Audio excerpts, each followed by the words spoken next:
नमस्कार, परभणी न्यूज मध्ये आपलं स्वागत करतो. मी दिलीप बनकर. पाहूया आजच्या ठळक घडामोडी.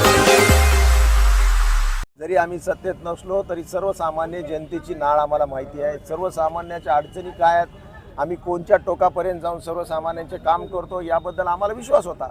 म्हणून मी सुरुवातीला म्हणल्यावर बऱ्याच लोकांनी आश्चर्य व्यक्त केलं की बाबा उबाटाचा महापौर कसा बनेल परभणीमध्ये. मी म्हणलं समय जाण दो, मग तुम्हाला लक्षात येईल की कसा बनेल म्हणून. आणि आज ते चमत्कार झालेला आहे. भाजपनं बऱ्याच प्रमाणात नगरसेवक फोडण्याचा प्रयत्न केला पण त्यांना यश मिळालं नाही. काय म्हणतात आपण? नाही, चंद्रपूरची घटना घडल्यानंतर त्यांचा आत्मविश्वास वाढला होता. पण आम्हाला माहीत होतं आमचं काँग्रेसबरोबर प्री अलायन्स होतं आणि एक आम्हाला विश्वास होता आमच्या नगरसेवकांना की तुम्ही किती रक्कम तुम्ही त्यांना द्यायचा प्रयत्न केला तरी नगरसेवक फुटणार नाहीत. म्हणून एकही नगरसेवक आमचा फुटला नाही. उलट आम्ही त्यांना विनंती केली होती मीडियाच्या माध्यमातून की तुम्हाला विरोधी बाकावर बसवण्याचा जनादेश झालेला आहे, त्या आदेशाचं आपण पालन केलं पाहिजे. आपण विरोधी बाकावर राहा, चांगल्या प्रकारचं काम करा, यासाठी आम्ही त्यांना शुभेच्छा दिल्या होत्या. पण काय असतं, स्वार्थ कधी नडतो लोकांना. मग स्वार्थपणामध्ये डोळे आंधळे होतात आणि कुठं ना कुठं तरी काहीतरी सापडेल अशा प्रयत्नात ते होते. पण त्यांच्या हाती काही सापडलं नाही आणि जनतेनं आम्हाला प्रचंड बहुमत दिल्याबद्दल सर्व नगरसेवकांचं अभिनंदन करतो. आणि पुढं त्यांना ज्या काही हे चालवण्यामध्ये आव्हान येतील त्या आव्हानाबरोबर आम्ही त्यांच्याबरोबर. काँग्रेसच्या पक्षश्रेष्ठींना आपण कसं विनवलं की हे चंद्रपूर नंतर जे थोडी फाटाफूट वेगवेगळी वक्तव्य येत होती पण तरी देखील आज तुम्ही काँग्रेसला सोबत घेऊन सर्व व्यवस्थित पार पाडलं, तरी किमया कशी? एक आहे, त्यांचे राष्ट्रीय नेते आमचे सिद्धार्थ भाऊ इथंच आहेत. आम्ही त्यांच्या माध्यमातून त्यांचे प्रदेशाध्यक्ष सपकाळ साहेबांना बोललो. केंद्रामध्ये त्यांचे KCN गोपालजी जे ज्यांचे राष्ट्रीय संघटक आहेत त्यांना आम्ही बोललो. आणि त्यांचा जे गैरसमज झाला होता आम्ही सांगितलं की चंद्रपूरची घटना ही लोकलची घटना आहे, यामध्ये आमचा काही एक रोल नाही आहे. परभणीमध्ये उलट आता एक वेगळ्या प्रकारचा प्रवाह निर्माण झालेला आहे, ते तुम्ही रोखायचा प्रयत्न करू नका. त्यांनी सुद्धा यशस्वीरित्या मान्य केलं. रात्री 2 वाजेपर्यंत आम्ही फोनवर बोलत होतो आणि काँग्रेस पार्टीने मोठं मन करून आज या निमित्तानं आम्हाला सहकार्य केलं आणि दोघांच्या महाआघाडीनं आज इथं विजय प्राप्त केला. महापौरपदी तरुण मुस्लिम चेहरा आपण दिला, काय यामागचं गणित आहे आणि काय भावना आहे? मुस्लिम चेहरा आम्ही फक्त सक्षम कोण आहे हे बघण्यात आलं. सक्षम चेहरा आम्ही दिलेला आहे.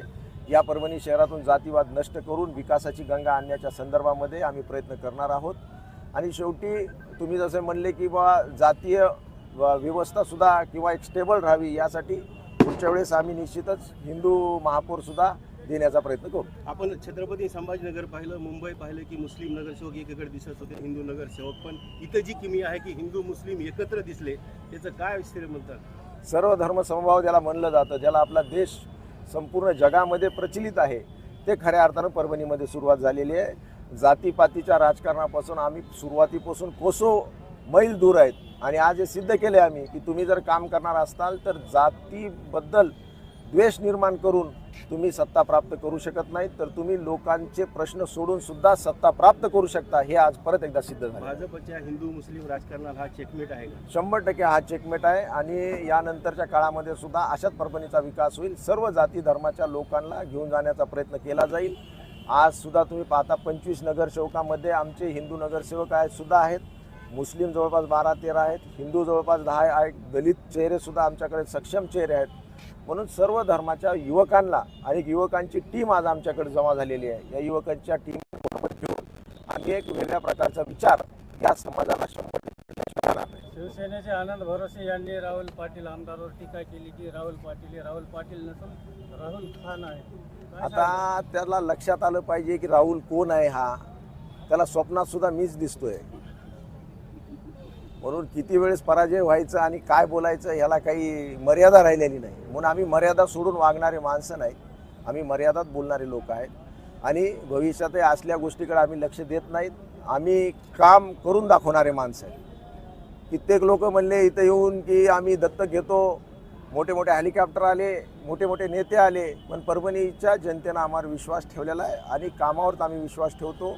नुसतं फाजील बडबड करण्यामध्ये